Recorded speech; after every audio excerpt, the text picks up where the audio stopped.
परब साहेब हे बरोबर नाहीये, परब साहेब हे बरोबर नाहीये। मुख्यमंत्री किंवा उपमुख्यमंत्र्यांचं भाषण सुरू होण्याच्या आधीच तुम्ही गोंधळ घालता आणि दादागिरी चालली आहे तुमची। सभागृहात दादागिरी चालली आहे। नियम त्यांना साहेबांचं भाषण डिस्टर्ब करायचंय, त्यांना साहेबांचं भाषण डिस्टर्ब करायचंय। सरकार कुणाचं आहे? सरकार सर्वसामान्य माणसाचं म्हणतो, मग सर्वसामान्य माणसाला काय देणार आपण? मग सर्वसामान्य माणसाला त्याच्या जीवनाला आधार द्यायचा असेल तर त्यांना आपण हे दिलं पाहिजे, म्हणून लाडकी बहीण योजना सुरू केली। आणि त्याला विरोधकांनी एवढी टीका केली, कोर्टात गेले, हायकोर्टाने त्यांना लापा चपराक दिली, हायकोर्टाने पळवलं। आता नागपूर इकडे कोर्टात कोणीतरी गेले, ते देखील कोर्ट लाडक्या बहिणींच्या बाजूने उभं राहील आणि म्हणून पैसे मिळणार नाहीत, पैसे मिळणार नाहीत असा आरोप करणारे लोक पैसे पहिला हप्ता गेल्यानंतर सभापती महोदया म्हणाले आता लवकर पैसे काढून घ्या नाही तर सरकार काढून घेईल। सरकार हे देणार आहे, हे घेणारं सरकार नाही, हे थापा मारणारं सरकार नाही, हे देणारं सरकार आहे। दोन्ही हाताने आम्ही दिले, पैसे दिले 5 इन्स्टॉलमेंट। परब साहेब 5 हप्ते आम्ही त्याच्यात भरले। निवडणुकीमध्ये पण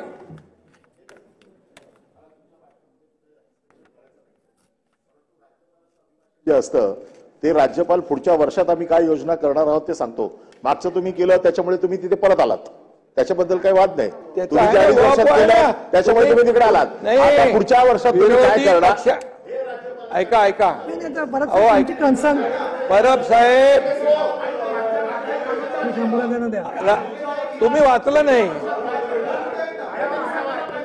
तुम्ही परब साहेब, अरे परब साहेब, सन्माननीय परब साहेब, अजून भाषण उपमुख्यमंत्र्यांचं पूर्ण व्हायचंय, अजून उपमुख्यमंत्र्यांचं भाषण पूर्ण व्हायचंय। त्याच्या आधीच तुम्ही एवढे का अस्वस्थ होताय? एवढ्या नाही नाही, आता खाली बसा। त्यांचं भाषण पूर्ण झालेलं नाहीये, त्याच्या आधी भाषण करायचं नाही नाही नाही। तुम्ही परब साहेब हे बरोबर नाहीये, परब साहेब हे बरोबर नाहीये। मुख्यमंत्री किंवा उपमुख्यमंत्र्यांचं भाषण सुरू होण्याच्या आधीच तुम्ही गोंधळ घालता आणि तुमच्या दोघांच्या स्पर्धेमुळे दानवे उभे राहतात। खाली बसा दोघं, नाही त्यांचं भाषण पूर्ण होऊ द्या, भाषण पूर्ण होऊ द्या, दोघं खाली बसा, तुम्ही दोघं खाली बसा, भाषण पूर्ण झालेलं नाहीये। परब साहेब ही तुमची पद्धत बरोबर नाही, पद्धत बरोबर नाही। तुम्ही इतरांना नियम शिकवता आणि स्वतः असं वागतात। अहो त्यांनी उत्तर काय द्यायचं? त्यांचं उत्तर पूर्ण झालंय का? त्यांचं उत्तर पूर्ण झालेलं नाहीये। नाही नाही, तुम्हाला सहन होत नाहीये सांगा, त्यांचं उत्तर पूर्ण होऊ द्या ना, त्याच्यानंतर बोला ना तुम्ही। त्यांचं उत्तर पूर्ण होऊ द्या, खाली बसा, उत्तर पूर्ण झालीपर्यंत तुमची हे बघा परब साहेब, तुमची उत्तरं परत मिळाल्याशिवाय गोंगाट करायचं आहे का ऐकायचं नाहीये, हे बरोबर नाहीये तुमचं। उपमुख्यमंत्र्यांचं भाषण पूर्ण झालं नाही अजून, त्याच्या आधीच तुम्ही आरडाओरडा करताय, कुठली पद्धत आहे? बरोबर नाहीये। नाही नाही नाही नाही नाही, उपमुख्यमंत्र्यांमध्ये तुम्ही भाषण सुरू करा, हे असं नाही चालणार, असं चालणार नाही। हम करे सो कायदा इथे तुमच्या घरामधली बैठक चालली नाहीये, खाली बसा, बसा खाली बस। अहो 10 वेळा गोड बोलून सांगितलं तरी तुम्ही खेकसल्यासारखे बोलताय। आणि दानवे साहेब तुम्ही ते समजून घ्या, त्यांचं भाषण पूर्ण झालंय का?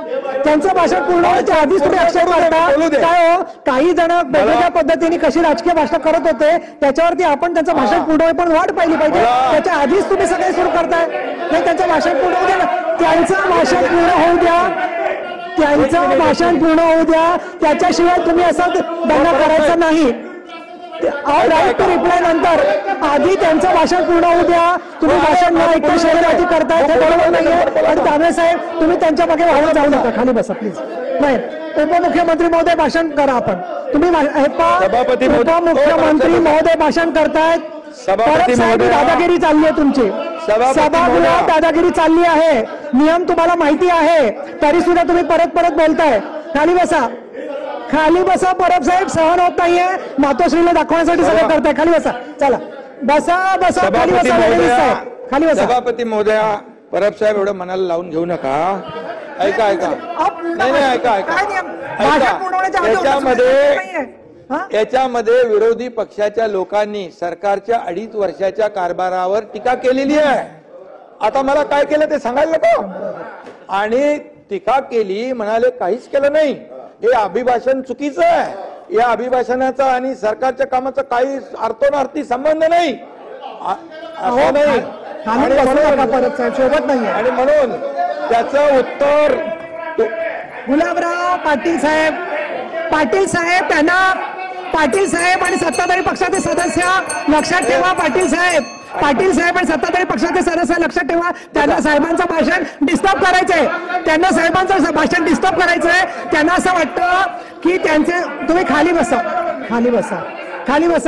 हे पहा, मी असं वाचलं की एक नेते म्हणाले की छगन भुजबळ एकटे असताना सभागृह डोक्यात घेत होते म्हणून त्यांचा अयशस्वी प्रयत्न चाललाय. तुम्ही पेशन्स ठेवा. आणि म्हणून पेशन्स ठेवा. आपण तुम्हाला जनतेने मॅन्डेट दिलेलं आहे. आता काय त्यांच्याकडे काय नाही आहे.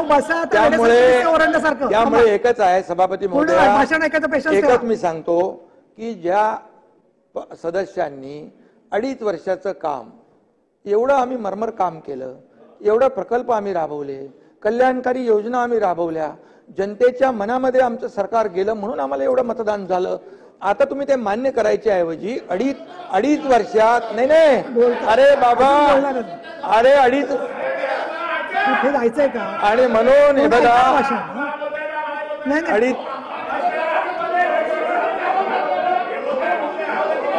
गुलाबराव खाली बसा. नाही सांगायचं उपमुख्यमंत्री बोलतोय.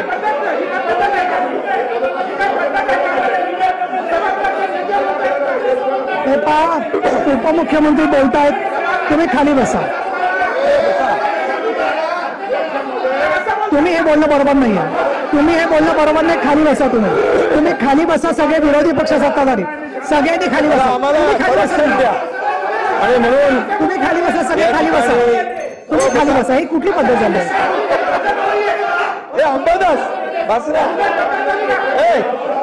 तुम्ही खाली बसा. तुम्ही बोलत राहा. यांचे या बाजूचे बाईक बंद असतं काय.